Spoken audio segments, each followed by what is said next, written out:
Camaradinha, agora é o seguinte aqui. Já fiz um lado aqui da balança, lado esquerdo aqui, certo? Aqui como funciona. Fiz o esqueminha aqui da hora.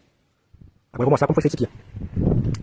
A primeira coisa foi arrumar uma sucata aqui de tubo pra poder fazer a capa do mancal, né? Eu chamo de mancal, mas acho que é bucha, buchamento que fala. Isso aqui é um setor de direção de caminhonete, sei lá. Um bracinho preto é bom. Tô utilizando isso aqui, um pedaço de tarugo, né? E também esse ferro aqui mecânico redondo, ó. Aqui eu já tornei uma bucha aqui daquela de setor de direção, ó, como fica. Deixa limpinho, bacana.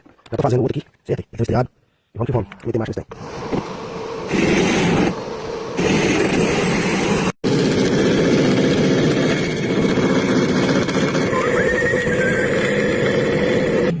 Aí galera, as duas buchas exterior que vão ficar fixas na balança lá assim, ó.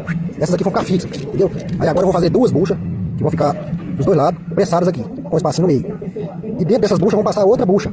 E dentro dessa bucha vai passar o parafuso, entendeu? Aqui é o pino de lubrificar. Vamos que realmente vocês vão entender agora. Agora eu vou estar cortando as duas buchas interior, que vai por dentro, que vai passar o parafuso por dentro, com 69 milímetros.